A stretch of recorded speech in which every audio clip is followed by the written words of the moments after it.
Welcome to the deep dive, where today we are looking into some really chilling excerpts from The Killer Clown, The Life and Crimes of John Wayne Gacy. Yeah, it's a heavy one today. Yeah. Our mission here is to really explore this terrifying paradox of, how one of America's absolute worst serial killers managed to hide in plain sight for so long. Right. Born in Chicago in 1942, he seemed, entirely normal on the surface. Okay, let's unpack this.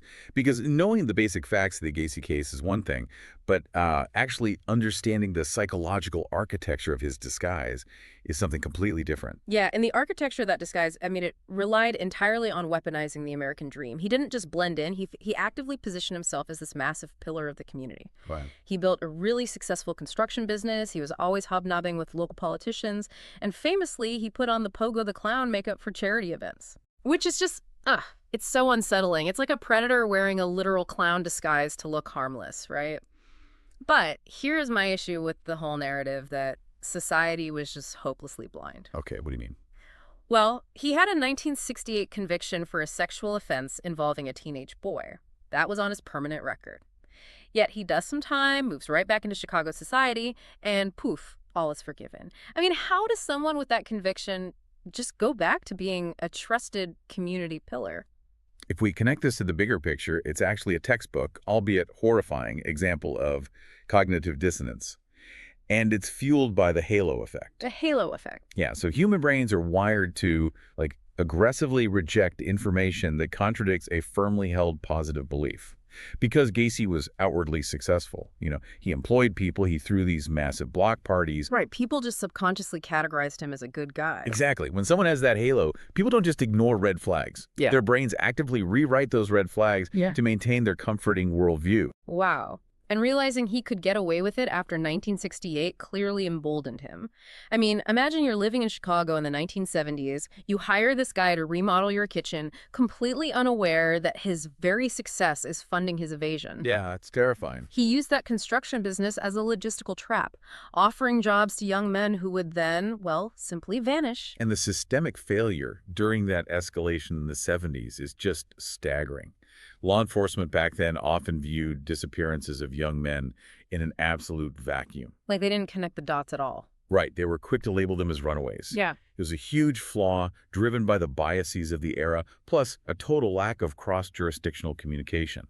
Predators operating like Gacy were practically invisible. Here's where it gets really interesting, though. That invisibility cloak finally shredded in 1978, and it wasn't because of some sweeping police reform. It literally came down to one kid. Yeah, 15-year-old Robert Peast. Right, because Robert vanished immediately after telling people he was going to talk to Gacy about a summer job. Why did it take this one specific boy's disappearance to finally trigger real surveillance? Because it wasn't a vague disappearance anymore. It was a direct, undeniable receipt linking a victim to a predator. Peast's stated intent forced a massive pivot from that vague systemic failure into hyper-focused police work. Oh, I see. Investigators finally zeroed in on one target. They tracked Gacy's movements, audited his alibis, and just watched his contradictory statements rapidly pile up. Which eventually led to the 1978 search warrant, right, where they found the victim's remains on his property, leading to his arrest and confession. So what does this all mean? Well, the overwhelming physical evidence made the 1980 trial completely inevitable. But the defense's strategy during that trial is just wild to me. They claimed mental instability. But how can someone meticulously use W-2s and job offers and financial promises as bait and still claim they didn't understand their actions? That is corporate-level logistics. What's fascinating here is how the jury navigated that exact contradiction. The defense argued he couldn't grasp his actions, but the prosecution pointed to the methodical, highly organized trap he built. So they saw right through it. Yeah, they did. The jury prioritized the calculated nature of the trap over the mental instability defense. They recognized that using societal status as a weapon requires an acute, terrifying awareness of what you're doing. Right. So they rejected the defense and sentenced him to death, which was ultimately carried out in 1994 after about 14 years of appeals. It's just a brutal reminder for all of us. The most dangerous threats don't always look like monsters lurking in dark alleys. Sometimes they look like successful, helpful neighbors. Yeah, the scariest part isn't just what he did, but how completely ordinary the camouflage was. Absolutely. Which leaves you with a pretty terrifying final question to ponder.